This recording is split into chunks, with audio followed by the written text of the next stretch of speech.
tiny, tiny little owl, watching us with his yellow eyes. And these owls come out early in the morning, and when it starts to get dark at night. So they're not out all the time.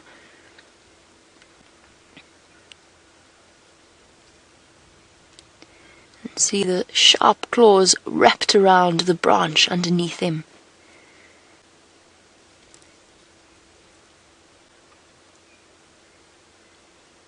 And you can see him moving as the wind blows.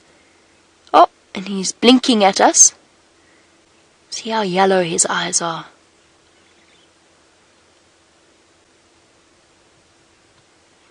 And this is a very good bird. It's a very useful bird. Catches things like mice and rats, even sometimes small snakes. So it's a bird that is very good to have around your houses to keep away things, and even squirrels it will catch. It stops them from eating any food that they might get into.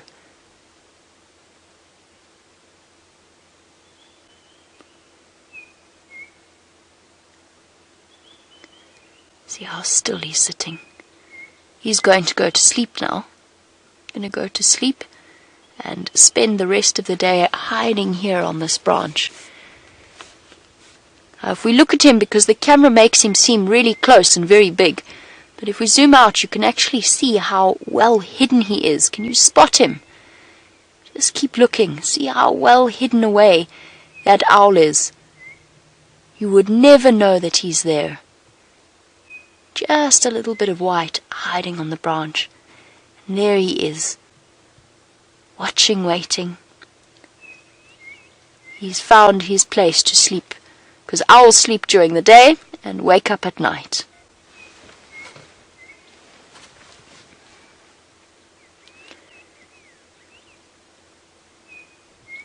Look how pretty he is. Look how pretty the feathers are. It's a little African barred owlet.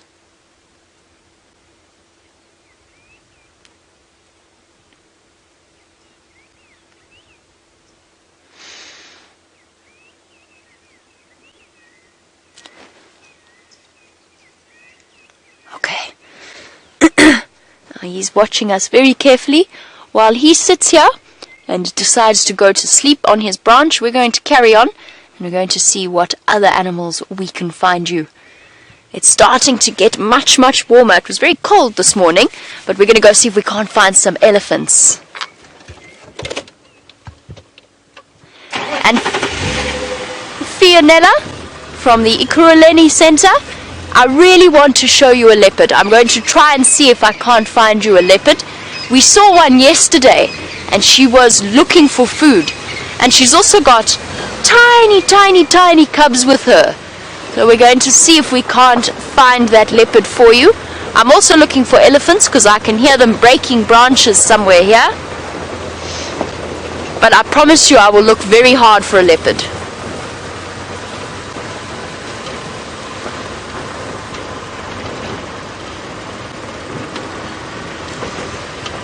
But you must help me. You've got to help me look for the leopard. You've got to look for the spots and the white under the tail.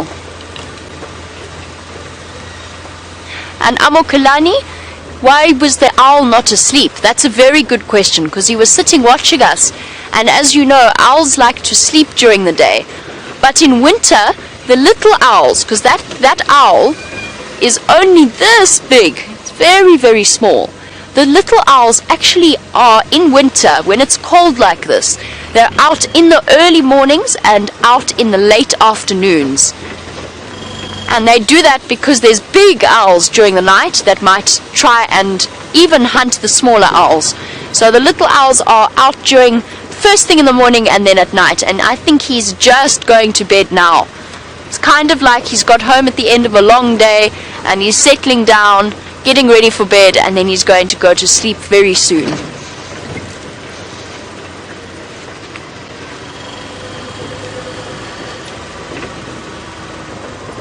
I'm going to... Oh, hold on a second. Look who's hiding in here.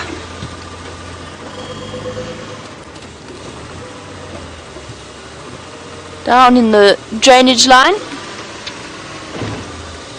He is hiding. Oh! See how carefully he's hiding behind the trees. I'm sure you all know this is an Inyala. It's an Inyala bull. It's a male Inyala. There you can see his horns at the back. But he's hiding from us. I know. Let's go forward a little bit and maybe we can see the other Inyala hiding in the trees.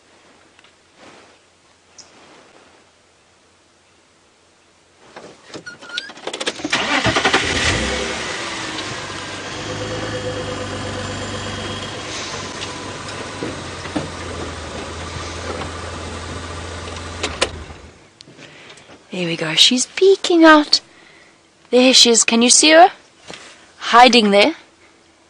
Oh, this is a girl Inyala. This is a female Inyala. They're much, much lighter brown with the white stripes.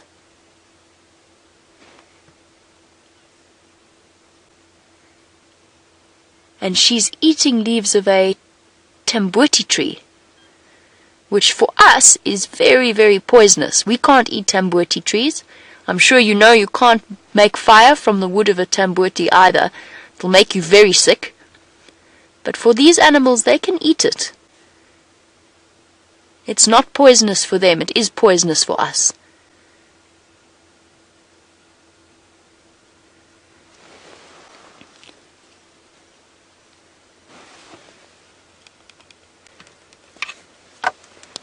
Last station, please go again with that update. Sorry guys. I'm just listening to the radio in my ear so that all of the other people that are driving around in the Sabi Sands can tell me what they're seeing, and that if they see something amazing like a leopard or a lion, then we can drive there.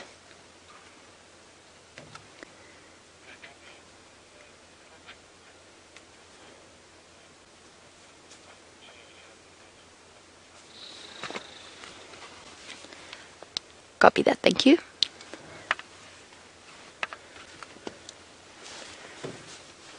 I'm just talking to a guide called a Taxon, and he's helping me out trying to find things to show you.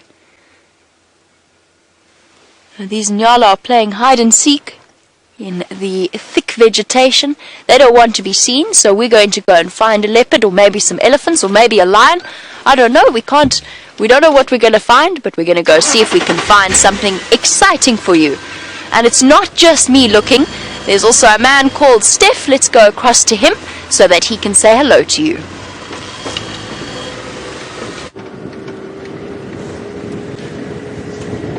Yeah, Minjani.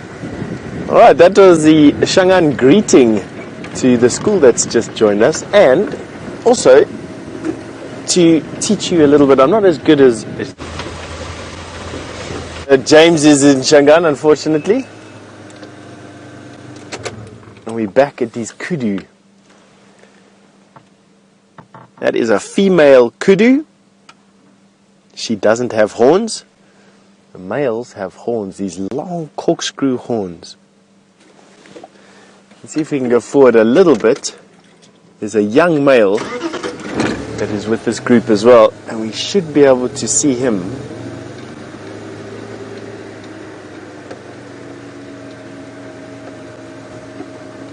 Let's see if we can have a view. No, it's just this female giving us a... Oh, she's beautiful. They only eat leaves, and they're one of the largest of the antelope that we find out here. Growing to about 250 kilograms for a big male. Females like this are weighing in at about 100 to 150 kilograms, which is about 300 to 500 pounds.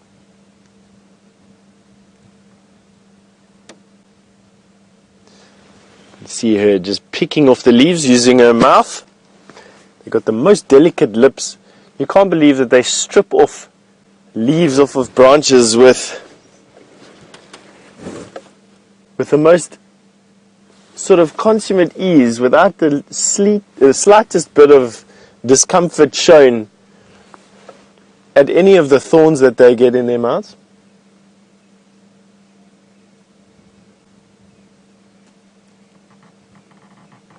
Right, I think a good idea, I know a good idea in actual fact would be for you to go and have a look at the elephant that Jamie has just found. See you in a bit.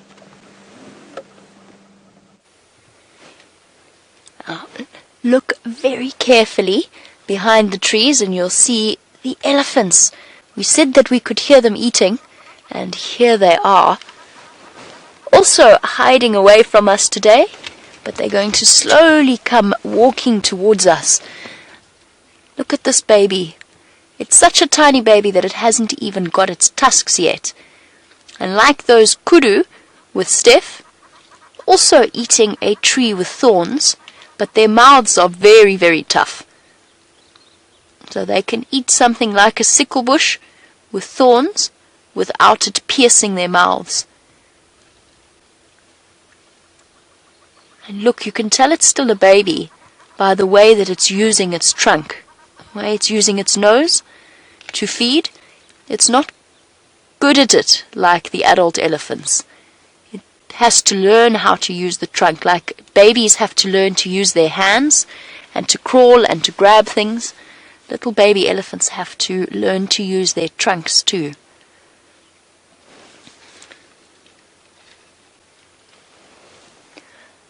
And I think our elephants are actually slowly coming towards us.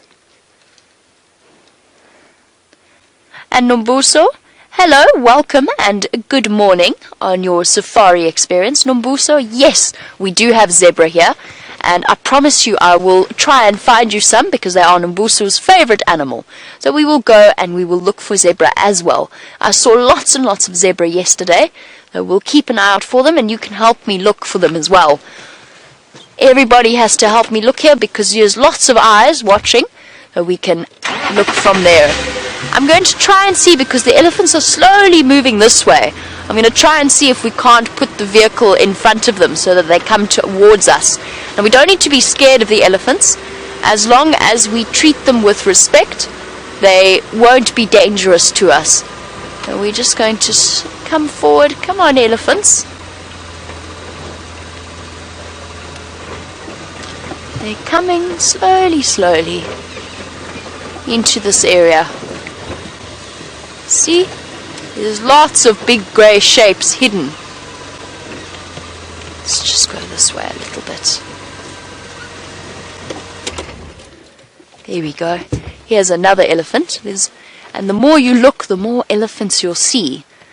It's amazing because for such a big animal, they can hide away very easily behind the trees.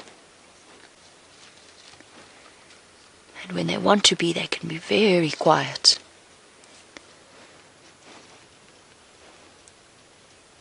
A herd of elephants like this is led by one female.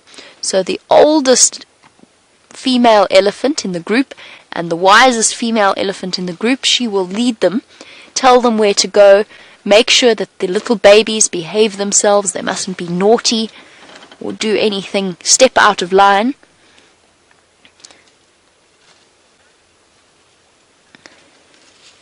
And Amokulani, in terms of a height of an elephant, it depends on whether we are talking a male or a female. But let me give you a good example. So, I'm not a very tall person. If I were to stand on my shoulders, or you were to stand on my shoulders, you'd probably maybe just be able to touch the top of an elephant's shoulders. So, at its tallest, you're looking at around 4, maybe 5 meters at the shoulder. So they're very, very tall animals. If you get them next to your house, if you find them standing next to your house, they'd be able to touch the top of your house with their trunks. Some of the big elephants, some of the big males, because the males are bigger than the females, they might even be the same height as your house at the top of their head. So they're huge animals. It's very difficult. It's only when you see them right up close that you realize just how big they are. These are young elephants that we're watching now. Probably only about, I would say maybe this one, oh, head shake. That this one is maybe,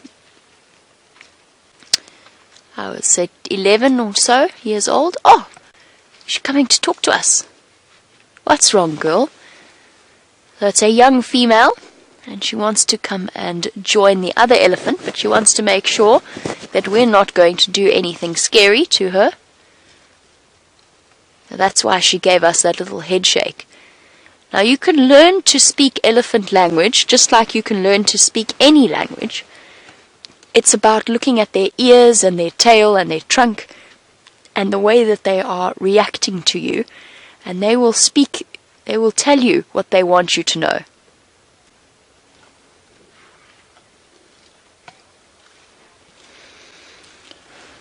And for Mani, in terms of the female and the male elephant's weight, a male elephant is much, much bigger. A female elephant is usually around 3 tons, so 3,000 kilograms. A male elephant can go up to 6 tons, and sometimes the heaviest male elephant recorded was 10 tons, so 10,000 kilograms. That's like having 10 cars piled on top of each other. Now the males can be much, much bigger than the females. The biggest female would probably only be about 5,000 kilograms or 5 tons. The males are almost, in some cases, double the size of the females. And also important to remember that an elephant continues to grow throughout their lives. So an elephant can live up to 60 years old. The females live slightly longer than the males, but if an elephant lives between 50 and 60 years old, so they can get very, very old. They've also got big brains, so they do a lot of learning. They're very, very clever animals. They're as clever as any animal out here. And Brilliant, welcome. I hope you're enjoying these elephants. I know they're hiding away. We've just got to wait for them to start to come out. And Brilliant, the elephant carries their babies for 22 months. Imagine what that must be like, to be pregnant for almost 2 years. That's how long it takes before an elephant has a baby. And an elephant loves her baby just like a human being loves their babies, because they've spent 2 years of their lives waiting for this baby to be born. And then they look after it really, really carefully. So when a baby elephant is born, it's tiny, and it needs to be with its mom all the time to feed off her milk, and she'll feed the baby elephant for even up to when it is 3 years old. So she will give it milk right up until 3 years old, so even longer than a human being.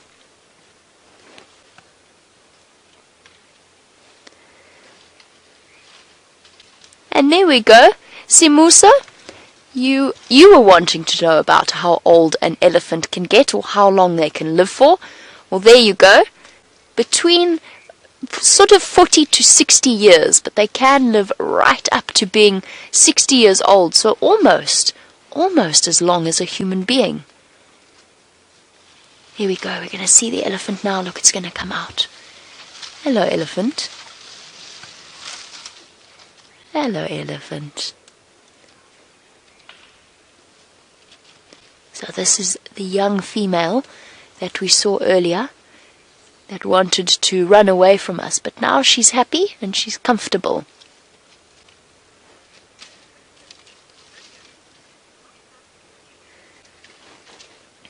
Now she came running down towards us.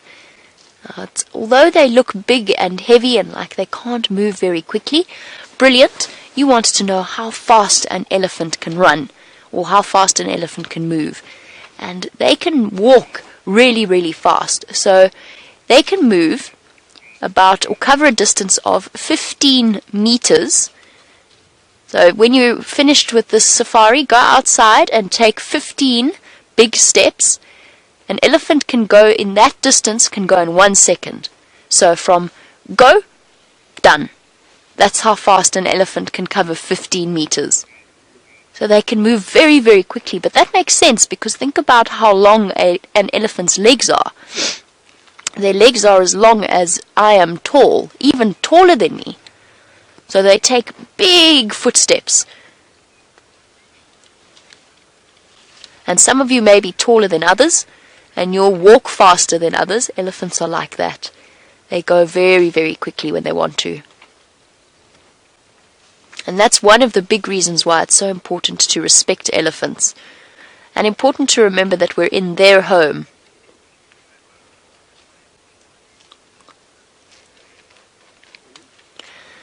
Now, while we watch our elephant and wait for more of them to start coming out into the open, John, I hope you are having fun on safari.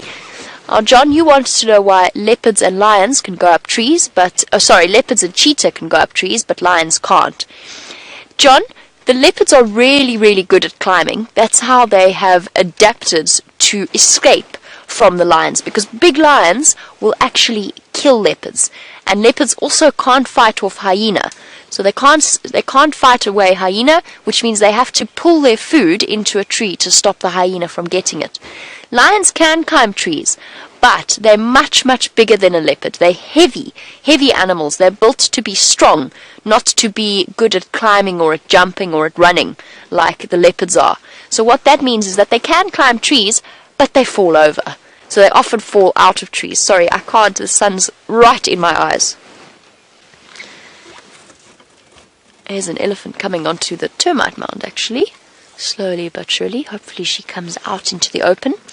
John, cheetah are also not so good. Look at this elephant. It's amazing. Stretching her trunk right up to the leaves there. John, cheetah also can climb trees, but they're not very good at it. They're not nearly as good as leopards are. And that's because their claws aren't as sharp as a leopard's. So their claws and their legs are not built in the same way that a leopard's is built. Their claws stay out all the time like a dog. Whereas with leopards and lions, they can actually pull their claws back into the foot to make sure that they don't get blunt. Our elephant's disappeared. Luckily, our little female is still in front of us.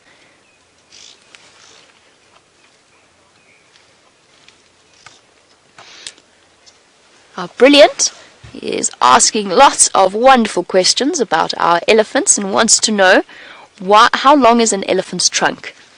Well, the amazing thing is that an elephant's trunk can actually change how long it is, because it can stretch out and it can pull back in depending on what the elephant wants to do with it.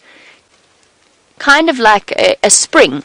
It can move forwards and backwards, but about between 1.5 to 2 meters is how long an elephant's trunk is, depending on whether you're talking about a big elephant or a little elephant.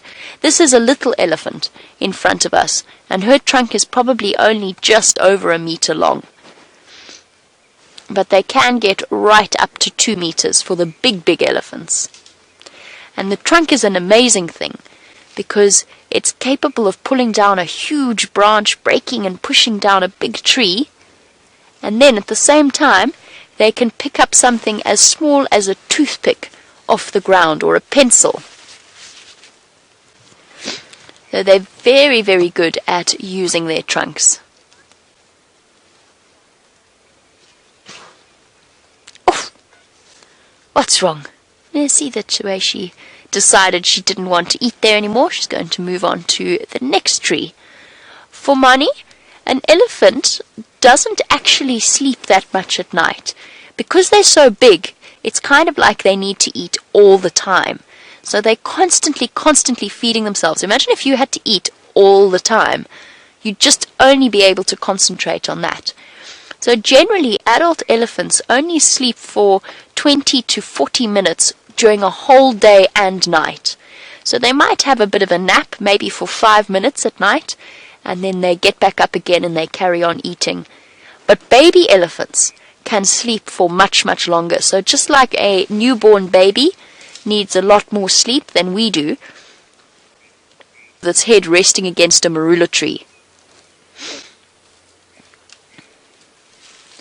And this is a big elephant.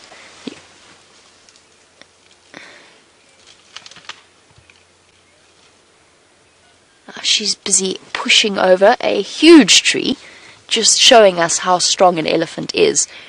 And Theo, you want to know if we name these elephants. Yes, sometimes we do.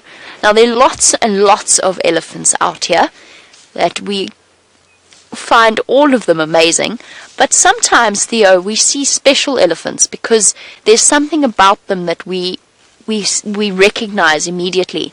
So we've got a female with a short trunk that's been caught in a bushmeat snare.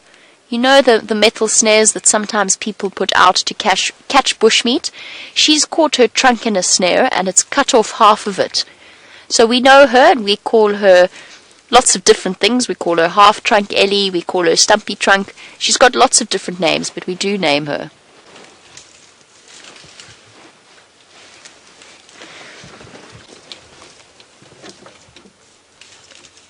So yes, sometimes we do name. We even have a little baby elephant called Benjamin. Can you believe that? We've got a little baby, and it's a baby elephant called Benjamin because his forehead is really, really wrinkly. Our elephants are going to disappear. Let me just try and reposition ever so slightly.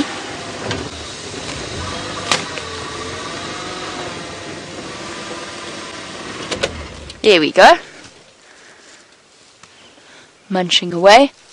They're just enjoying their breakfast. And because an elephant eats all the time, they need to replace their teeth a lot of the time.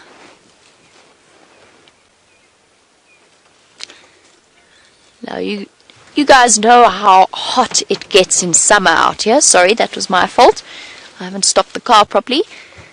So you guys know how hot it gets out here, and Theo wanted to know what they use to protect their skin. And Theo, I actually think you know the answer to this. And you are absolutely right. If you're thinking about mud, you are absolutely right. So what elephants will do is when there is water and mud, they will go and either roll in it or they'll use their trunks to throw the mud and the dirt over them to help to protect their skin. Now their skin is very, very thick, so it does protect itself, but the mud and the sand also helps to coat it and protect it from the harsh beams of the sun, because in midsummer you know how hot it gets. And also helps to cool them down, because as the mud slowly starts to dry, it gets cooler and cooler. So it takes away the body heat from the elephants. And then, of course, they've got those huge ears. That's basically like the elephant's fan. So they flap those ears when it gets too hot, and because they've got lots of blood in those ears, there you can see where all the blood runs through the ears in the veins and the capillaries. So whenever the elephant flaps his ears, then it cools him down. It cools the blood down in his ears. So an elephant's ears are like his fan.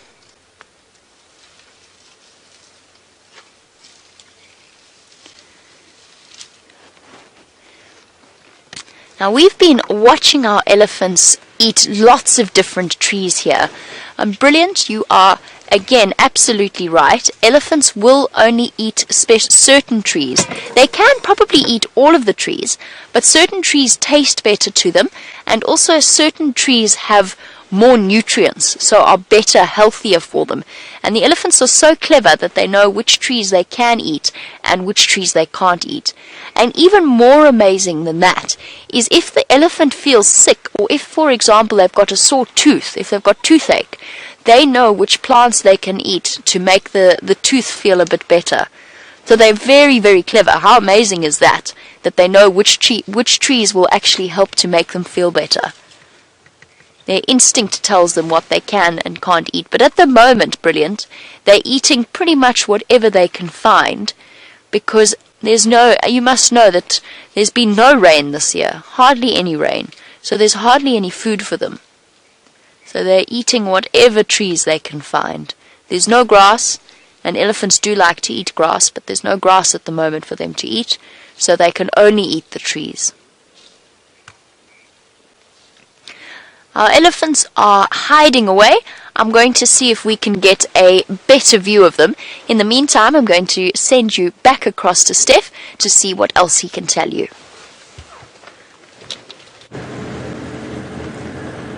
Welcome back to the car. We've decided that we were going to leave the area where we've been searching for lions for the whole morning. It's proving to be a pointless exercise. It's just mindlessly frustrating, and it doesn't really need to be.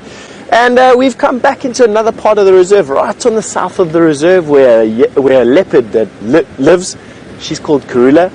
She's been living in this particular area for many years, and she's the mature female leopard that lives on Djuma, where we can drive around. And apparently, well, I know she's got 2 babies, but apparently what she's done is she's taken her babies across the road, and she's now come back across this road again. And that's what we're going to be doing, is we are going to be trying to find out where she's come across, why she's come across into this area. Left her babies on the side, come across onto the side. Let me show you her tracks. This is what I've been scanning for.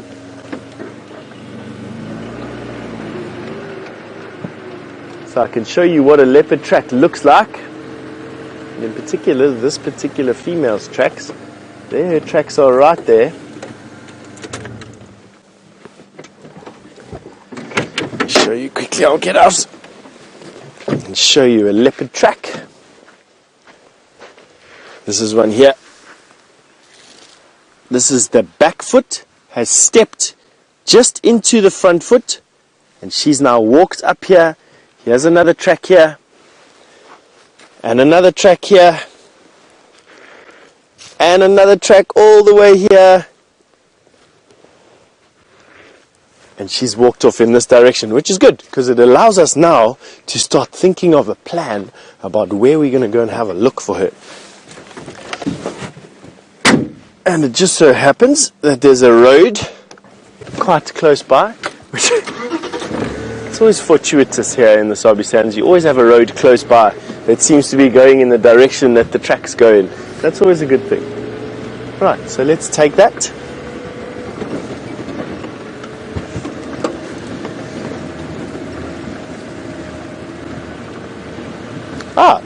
For money, you've asked me a nice question. Is it true that a cheetah can run at 120 kilometers per hour? Yes, it is true. It depends on the book you read. Some are slightly slower, but 120 kilometers an hour seems to be the maximum speed that a cheetah can run. Generally, it's between 90 and 120 though, but can you imagine an animal running the same speed as cars are allowed to drive on the highway at? Hey? Incredible, hey? And they do that because they've got very big muscles in their legs, a very deep chest so their lungs can expand, a big heart that can pump blood all the way through their body like it needs to, a very flexible spine, and at the end of their toes they've got claws that do not go inside like cats do. They stick out, and as the cheetah runs it can dig its claws into the ground, and it can actually push off with a lot more force. Nice, hey? Alright, now this particular leopard that we're looking for does walk around during the day. Now, unlike cheetah, which are generally daytime hunters and using their speed to catch food, leopard are generally nighttime hunters that use stealth and camouflage and concealment to catch their food, pouncing on their food when it's close to them.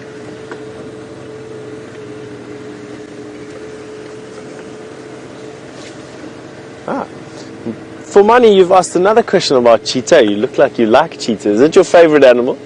You've asked me how long do cheetah... Oh, we've got some impala having a bit of a fight here with one another. What's happening, you two? Impala fighting with one another. I'll answer your question now, Fumani. Impala fighting with one another would call this leopard in from hundreds of meters away.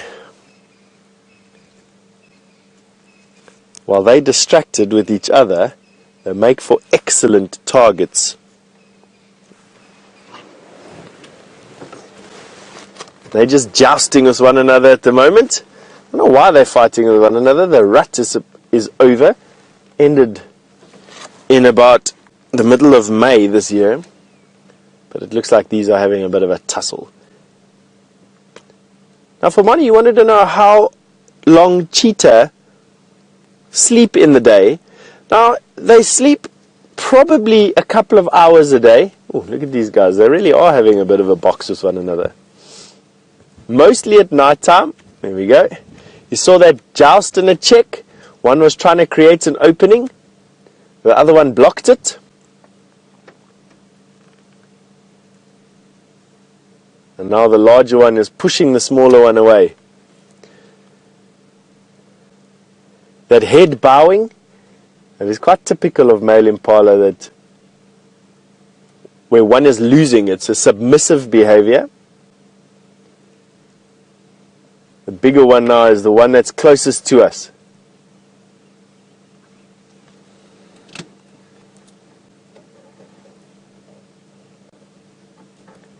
See what they're going to do. See if they bump into one another again. Now, of course, if they've been at it for some time, I've seen this particular leopard, but I've seen other leopard as well react. See, that was an alarm call. There we go. What is that now? Why are you doing that? That was an alarm call. They might be smelling something rather than seeing something, though. That to me didn't sound like it was an alarm call for animals that they're seeing. It's something they're smelling. Sunrise, you've asked me what the difference is between a leopard and a cheetah. I'm going to see if I can actually find you a picture, because it's easier described in a picture. While we're busy having a look at what these two male impala are shouting about, I'll try and find a picture quickly of a leopard and a cheetah. I think I have one in my box of tricks here. Alright, I have a book here which will allow us to do exactly that. I think I have. There we go. There's a cheetah. So, a leopard, this is a leopard. Oh, these impala. Well, these leopard tracks that are so close to us, I think we have got a leopard here somewhere, but we're just going to stand right where we are. This is a leopard. You'll notice that the spots on the body are rosettes with a darker brown in the middle and then surrounded by white. Have a look at that. Quite powerful in the shoulders, quite powerful in the back with a deep barrel body and a round tail. Alright? Now we're going to go across to a cheetah. A cheetah, you can see, has dots, not rosettes. And a cheetah also has teardrops on the face. You see those dark marks on the face that a leopard doesn't have. And a cheetah's tail is flattened on the end, like a paddle. Alright, these impala are now giving big alarm calls here. I'm going to pack away my book. We're going to give some attention to the bush around us now. You know what these impala are barking about? Why are they so nervous? They tend to give that alarm call when there's a predator around, and with the fact that these female leopard tracks are so fresh in the area and they are fighting. Stick with these impala. I think whatever this leopard is doing, it's probably making his way to these young bucks. They've now run off. Anyway, they've run off. We're going to carry on looking for this leopard in this particular area. Jamie, I think, has got some more elephants to show you.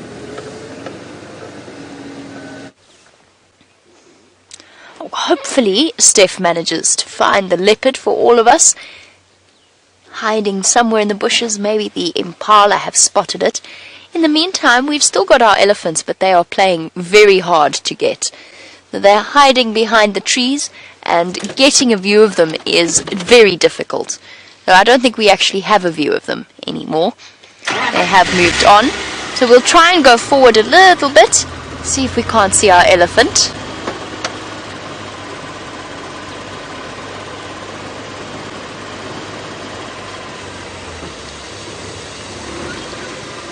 There we go, we've got one of our elephants that's come out into the open. And Theo, yes, an elephant's very, very clever. An elephant's waste can be used as a fertilizer. So an elephant eats lots and lots and lots of food, but their stomachs aren't very good at digesting it. So they actually end up basically excreting or defecating out about half of what they eat. And that in turn has got lots and lots of nutrients in it. So you can use it as a fertilizer. It's a very good idea. And in fact, some of the trees out here actually do use it as a fertilizer. Elephants are not very good at chewing their food. Now, you will all have eaten marula fruit before, so you know how nice marula fruit is. Elephants like to eat marula fruit as well. So when they eat the marula fruit, sometimes they don't chew the seeds, and then it comes out in their waste, and then the marula tree seed can actually use it as a fertilizer to grow, which is why you often find baby marula trees grow in piles of elephant waste. Ground, find yourself a big termite mound and get yourself somewhere where there's something big in between you and the elephant. The big males, on the other hand, sometimes they're actually relatively relaxed with people on foot, and if you know what you're doing and you do it very carefully, you can sit and watch them, and because they're so big and there's nothing much out here that can hurt them, they actually don't feel too frightened of us. But then sometimes there are male elephants that get very cross when people are around and they come running at you, and then again it's very important not to run away from them, otherwise they chase you. But most of the time it's just important you walk carefully in the bush. If you see an elephant, then you must move away from it, go in the other direction, and make sure that you don't frighten it, because it's when they're frightened that they get dangerous.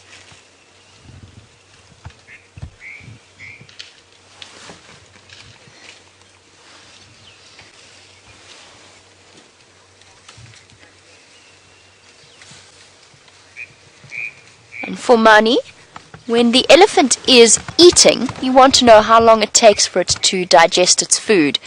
Elephants actually digest their food really, really quickly. So I said that they defecate out, or about half of what they eat comes out as waste. Between a third and a half comes out as waste. They actually digest in a day. So from the mouth to the waste products, that happens in 24 hours, and it comes back out again. Sometimes, especially for the baby elephants that drink their mother's milk as well, that can happen even faster than that.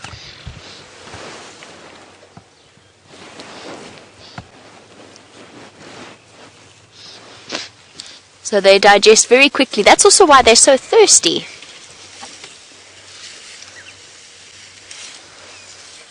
How brilliant. These elephants are incredibly strong. This is just a young female, and this is an even smaller baby. But Brilliant wants to know, what is the strength of this elephant? Brilliant, if it wanted to, because this elephant probably weighs more than this car, plus me and Gendre is the man who directs the camera. So this elephant could push the car over without even thinking about it.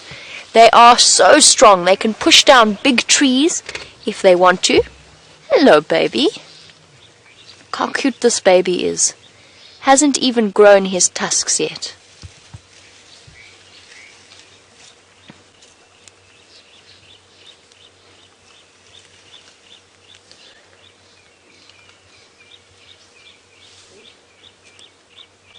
And he's busy searching under the ground for any roots that he can find.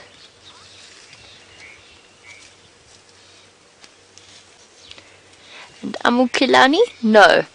We've been talking about how strong an elephant is. No, Asian elephants are not stronger than the African elephants. African elephants are bigger and they are stronger than the Asian elephants. Especially in these areas, they're much, much bigger. Look at this baby with its ears out open.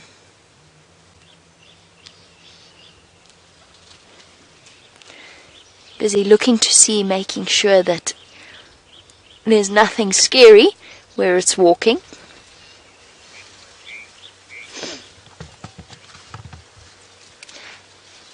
Now the herd is very, very important to all of these elephants, and they are all related to each other. So it might be mothers, cousins, sisters, aunts, all like that. And Theo, yes, the elephants do work together to protect each other and to keep each other safe. Let's go forward a little bit. I think that they will be happy with us doing that. And yes, Theo, elephants will work together. The big females actually protect the rest of their herd and their babies. They work very, very hard in protecting them. Let's just stop here. I don't want to get too much closer in case we scare them.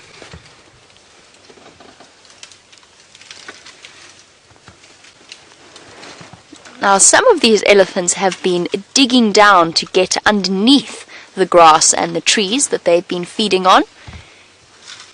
And yes, Theo, an elephant does eat the roots of a tree. In fact, during these winter months when it's drought, they actually spend most of their time, or a lot of their time, digging out roots and bulbs and anything they can find underground. And this is exactly how they do it. See how he's using his feet to move the sand and then sniffing with his trunk? And an elephant can dig very deep underneath the surface of the ground. And if he can't dig the root out, then what they'll do is, just like what we were talking about earlier, they'll actually push the whole tree over. We're going to watch him dig for a little bit, and then I want to show you the tree that the elephants have pushed over to eat the roots.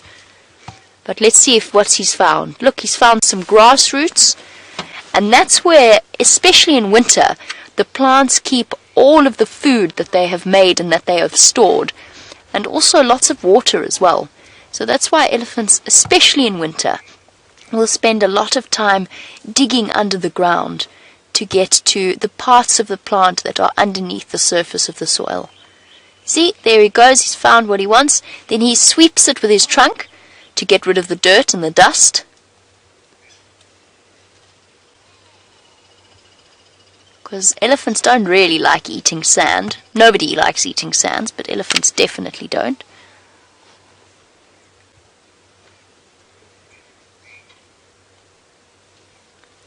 Look at how beautiful they are. You see those long eyelashes digging away. You can even see while he digs, you can even, if you look closely, you can see his toenails. Toenails just like us.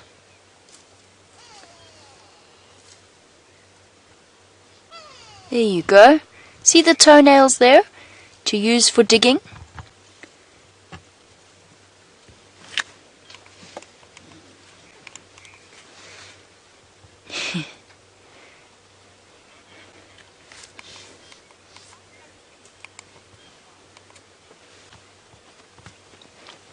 Now, we spoke about how fast an elephant can go and that it can run 15 meters per second in any direction. Nikiwa, you wanted to know why or how an elephant can move so quickly because it's such a big animal.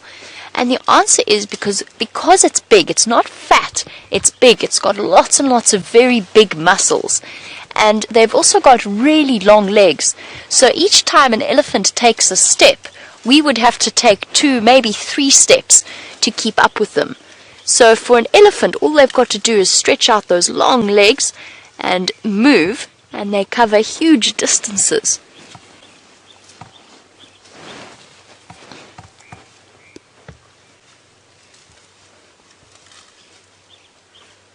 He's still eating the root. Oh, this is what I wanted to show you. Sorry, I wanted to show you this big tree. If you have a look at this huge tree here, this has been pushed over by an elephant. It is a buffalo thorn, and the elephants have pushed it over to eat the roots at the bottom there, and then also to get to the fresh green leaves on the top of the tree. So this tree has been pushed over by an elephant, and it's a very big tree. So it just shows you how strong an elephant really is. Very, very strong animals. They're able to push over something like that.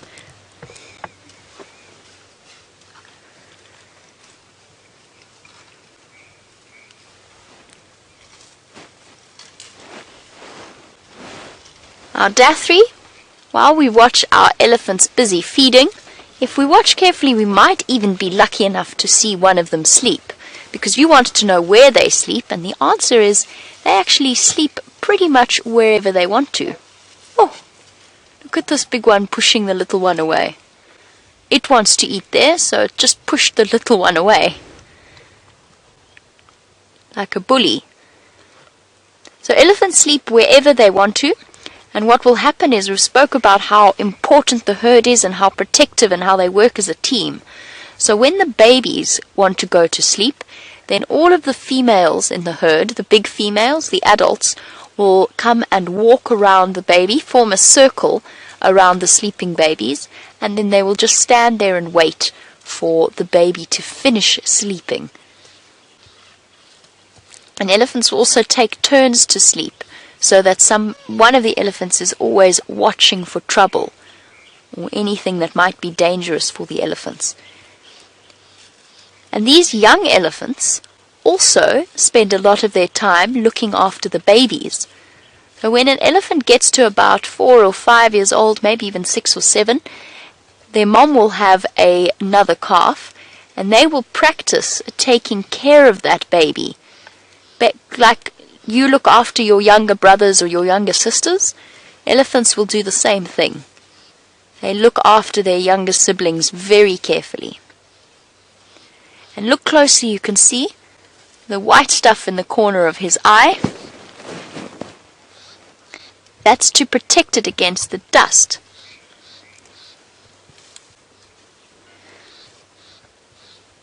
Now this is a herd that is just full of babies and big females, big adult females. But Formani wanted to know what time the elephants will meet to mate. And the answer is, again, it's kind of like with their sleeping. They don't have a set time of year. Now, impala, have a set time of year. Certain animals have a set time of year. But elephants are like dogs and cats, in that they can mate any time of the year. So what will happen is the female goes into heat, and the males that are around in the area will come and join up with the herd, and then one of them, usually the biggest one, will get to mate with her and make a baby just like that. Look at that little one at the back there. Oh, I think that elephant's going to block it. Look, it's on the corner of the wall. Looks like it might fall down.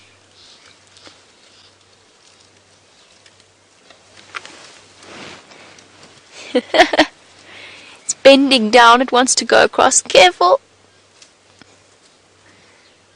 There we go. Running back across to where mom is. That's a very young baby. It's probably only about a year old. I'm sure while we've been watching our elephants, you must be wondering how Steph is getting on, looking for the leopard. Let's go across to him so that we can find out.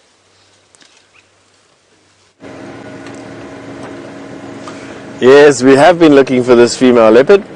We went to go and check a dam that was close by called Treehouse Dam. It's empty at the moment, but there are still some of those impala around. There was also some kudu around there. And as we got to the dam, we heard all these alarm calls from a family of dwarf mongoose, tiny little predators like this. And we drove past, and then something in my brain just said, let's just go and see exactly what's made these dwarf mongoose cry like that. And as we drove up thinking that this leopard was going to jump out of the bush, boom, an African hawk eagle, one of the eagles out here that hunt dwarf mongoose, flew up from the ground. It would obviously be trying to hunt one of these dwarf mongoose unsuccessfully because it flew away with nothing in its talons. And then we carried on going, and that's exactly where you catch us now, is basically just fine combing the roads where we are to try and see where those tracks of that leopard come out. It's exactly in the line that she was walking, and leopard tend to walk in a straight line. I do know that this particular female leopard that we're walking, or that we're tracking at the moment, loves to walk from bush to bush, from thicket to thicket. So although she walks in a straight vector, in a direction, she does so in a zigzag fashion, walking from one thick bush to one thick bush to one thick bush. Don't quite know why. I think obviously she's just learnt it. Leopard can learn habits depending on whatever's best suited to her in the area from a prey point of view, and she's obviously learnt this habit of walking from thicket to thicket. It works for her. Now what we're going to do is we're going to go down a road called Ingwe Alley, one of my favorite roads here at Djuma. It is still in the line of travel, albeit a little bit further away from where we saw those tracks. I haven't seen any tracks crossing the road or walking on the road, barring those ones that I showed you a little bit earlier. Now that in itself doesn't mean much.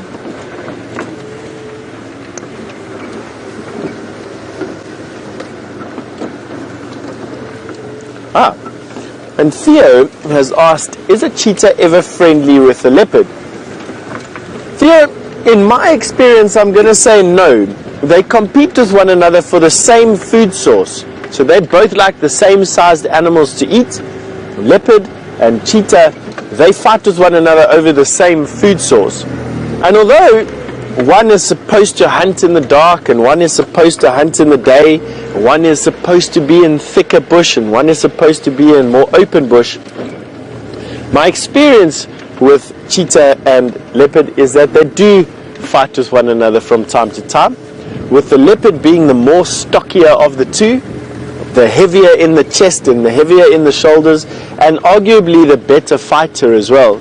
And in the encounters that I've seen between leopard and cheetah, the leopard has always won. Unfortunately, I was also privy to witnessing a leopard killing a cheetah's baby.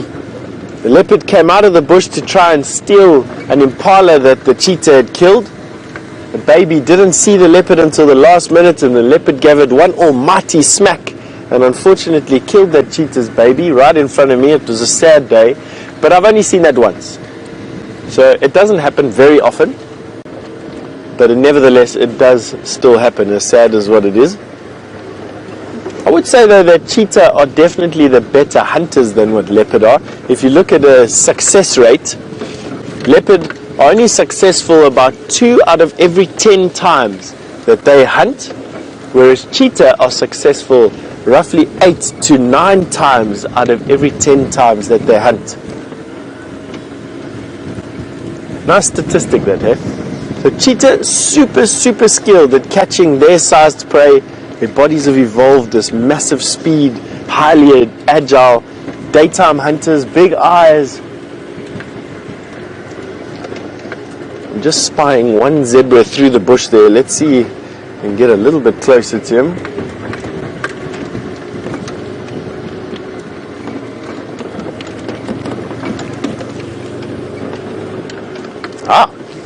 And Amokalani has made it known to us that zebra are her favorite animal. Then Amokalani, I'm glad that I can show you one. There's one right here. 2 in actual fact that I can see. There we go.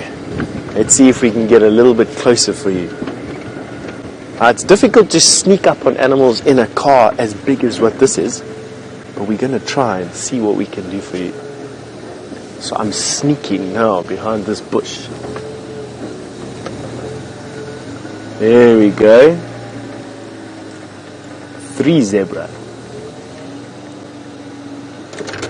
Just for you.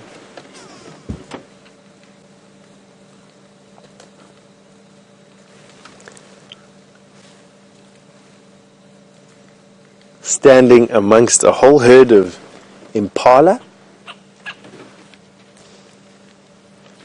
Let's see if I can tell you if they're male or female. So the one closest to us on the right hand side is a male. The one standing next to him on the left hand side is a female. And the one right in front is another male. Sorry, I'd change that. 2 females at the back and a male in the front. Quite difficult with zebra to tell the difference, actually. We're looking at zebras that are in good condition here, though.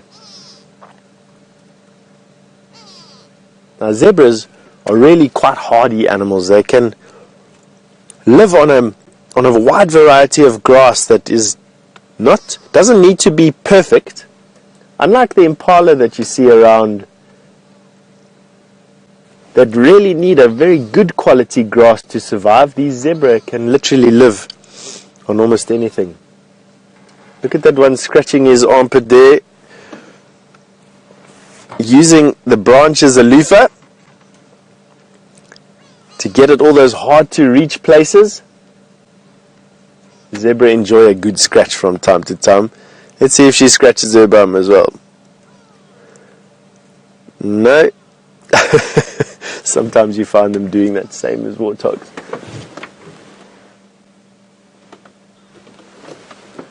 I must say, the threat of that cold front that was around a little bit earlier seems to have disappeared. There's no more wind, not a breath of air. Actually, a little bit of a breath of air, but not much. And all those clouds have disappeared. So, if that was the cold front, then that's over. Sort of the limit of our bad weather out here.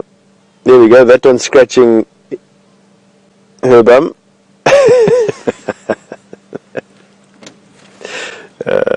I don't even make fun of them, but it is quite comical.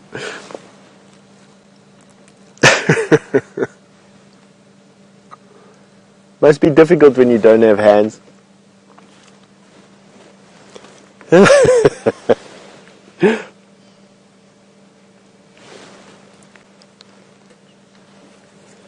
They carry a lot of parasites.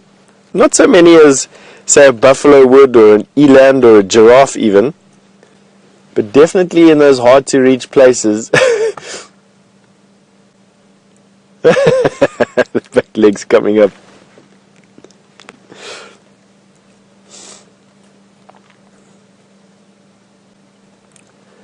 Here we have another zebra that's just come in from the right-hand side. And it gives me a chance to explain a question that Nat.Geo has just asked about why a zebra is black and white. Nat.Geo, nobody really knows why zebra are black and white. They do think that it's got something to do with confusing predators, that their stripes and their shadows, their counter shading, confuses predators when they're in a bunch as to picking out which one. Predators often focus on the weakest link in any herd. They're drawn to the weakest link. But when you've got so many confusing colors going backwards and forwards and milling about one another, it makes it very difficult for a predator who doesn't see in color like we do, they see in shades of gray, to pick out one individual from another and to decide on what prey to actually pick. Does it help? No. Zebras still form quite a big part of lions' diet out here. So I would say that although that is a plausible theory or a hypothesis, to me I think it's got a little bit to do with, could be almost anything. It could be heat reduction, way to dissipate heat. It could be a sign, perhaps, I don't know, something that the ladies find sexy, who knows. But talking here about colourful animals, Jamie's got a very colourful bird that we're going to send you to before it flies away.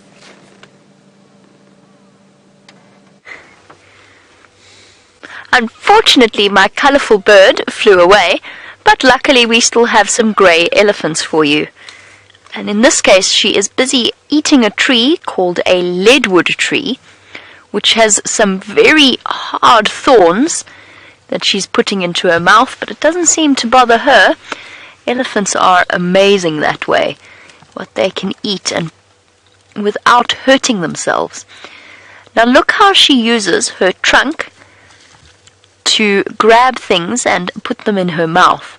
Now what she will also do is she will use her tusks to help her with this whole process. So there she's wrapping her trunk around. It's easy, bit easier to break it off. But there, see her tusk? You see how there's a big groove in it on the end. There on the edge there. That comes from using her tusk. Perfect. Thank you, Jeandre. That comes from using that tusk to help her break branches. So what she does is she grabs it with her trunk and then she wraps it round the tusk and then she pulls her head up and she cuts through the branches using that tusk. Now see how it's on one but not the other. So it's on her right hand tusk but not her left hand tusk. And that is because elephants have left and right hands, like we do. Some of us write with our left hand, some of us write with our right hand. Elephants are the same. They use one tusk more than the other. Just like a human being is right-handed and left-handed. At the moment, though, she's just pulling the branches straight off and putting them straight into her mouth. A very hungry elephant. And there you can see how that trunk can bend in every direction. It doesn't have any bones in it, so our arms, we can only bend our arms in one direction. We can bend our elbows straight in, and we can bend our wrists towards our elbows, but we can't bend our arm in the opposite direction. Elephants' trunks are even better than human arms because they can go backwards, forwards, sideways, up, down. They can curl in, they can stretch up like she's doing now, grabbing the branches at the top there and pulling them into her mouth. An elephant trunk is an amazing thing. And don't forget that the tusks of an elephant are their teeth. It's a special type of tooth. And just by the way, for some of our regular viewers, I just had the most hilarious update from Taxon. So, Taxon said that the lioness came to join him and his guests at his drink stop. So, a lion just walked into where Taxon, one of the guys, had got all of his guests out of the car to have their morning coffee. And the lioness walked in and they had to pack up all their coffee and get back into the car. But maybe she just wanted some coffee too. And brilliant, while we look at the elephant's ears, you wanted to know how many liters of blood is in an elephant's ears. Well, just remember, of course, that it's constantly changing because the blood is constantly pumping through there. But it probably, depending on the size of the elephant, whether it's a big elephant or a little elephant, it's somewhere between about 5 or so liters. 5 or so liters is probably an average. Might be a bit more in the really big elephants. And there's lots and lots of blood in those ears. And as we said, it's to help cool the elephant down.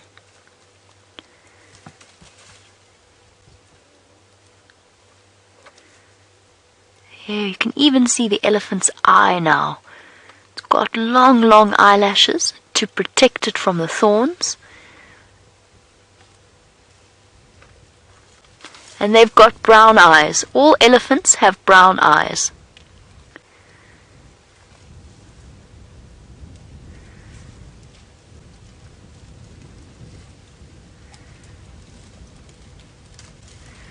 You can see how the outside of her mouth is stained green from all of the leaves that she's been eating.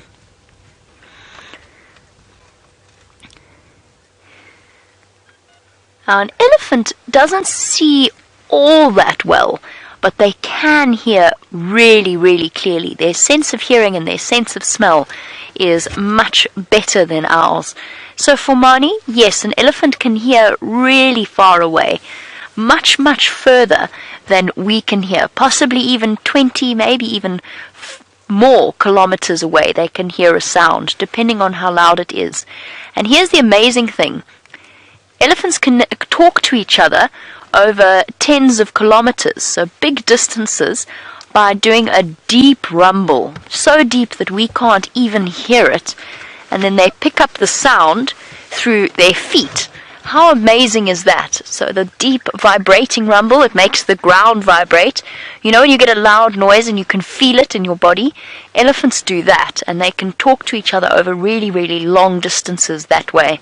And they do talk to each other because even if they're not part of the same herd, they're still communicating with other elephants in the area. Let's go forward a little bit because I think we might have a nice view of these elephants here. As you can see, we're driving in a riverbed.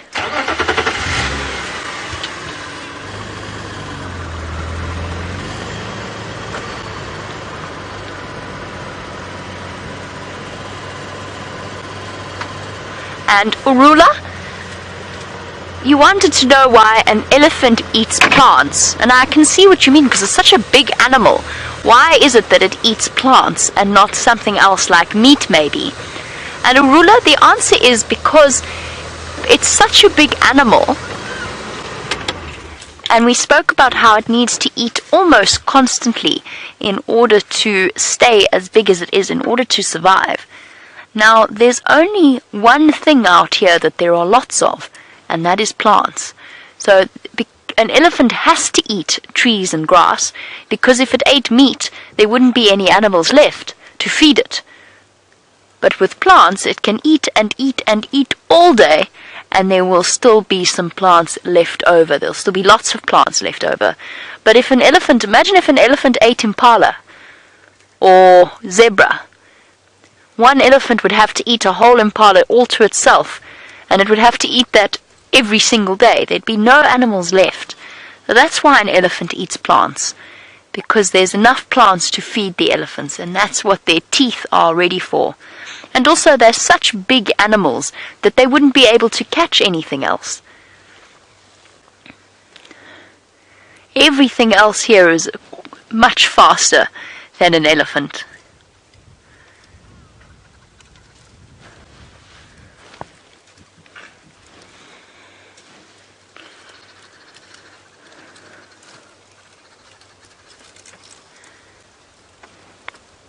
And looking at our beautiful African elephants, Nat.Geo, we were speaking before about the fact that an elephant has lots and lots of blood in their ears, but you want to know, why do they have such big ears?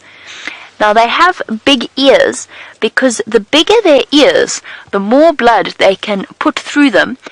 Now, you know how if you get hot and you wave your hand in front of your face, it doesn't produce much air.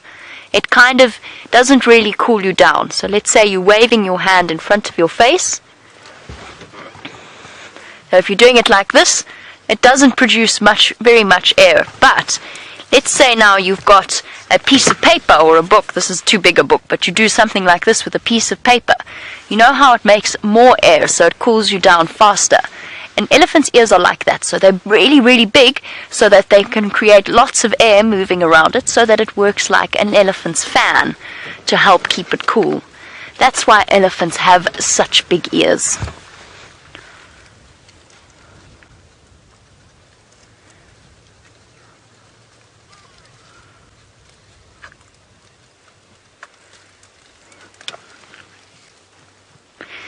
And Crisp, talking about how fast elephants can go. An elephant can run at between 40 to 45 kilometers per hour. That's really very, very fast. They can actually run a little bit faster than that, but not for very long. So an elephant can't really run all that fast, but they do just by walking, because their legs are so long. An elephant walks at around 15 kilometers per hour, possibly even more if it's feeling like it wants to walk quite fast. If it's feeling thirsty, for example. That's just walking. That's not even running. Just a walking pace. For us, that's like us jogging. We'd have to jog to keep up with an elephant that was walking.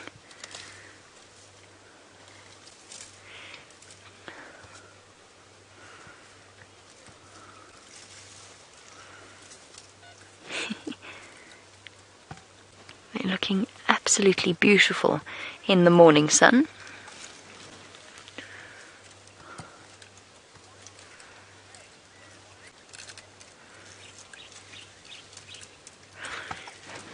And a very warm welcome to Cheetah, who is a new viewer. It's great to have you on board with us on our sunrise safari, and don't forget, we do this twice a day, every single day.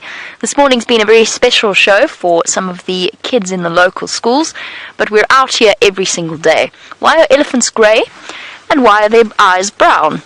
Well, grey is a very good color for them, because it means that the skin is protected by a suitable amount of melanin, so that especially for such a large animal, so that they don't get sunburned. So albino elephants generally don't survive because they get sunburned, whereas if they were black, they would get too hot because their color would be too dark. So gray is the perfect in-between color to make sure that, or to help with a temperature control within an elephant.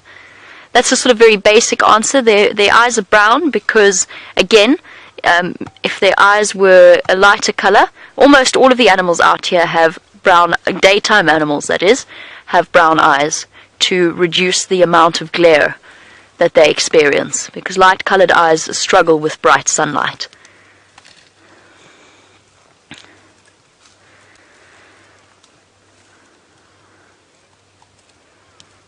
Okay, time for us to finish off our safari, and a big goodbye to the kids at the Ekurhuleni Center in the Tinswalu area. It's been wonderful having you guys on board. I hope that you do come back and join us on safari once again. Thank you to Jandre for his wonderful camera work, as always. Here comes his thumb. As well as to Lou and Chelsea in Final Control. Most importantly, thank you to all of our viewers across the globe. We will catch up with you for the Sunset Safari. Until then, I hope you have a marvelous day or night wherever you are. We'll catch you then. Bye-bye, everybody.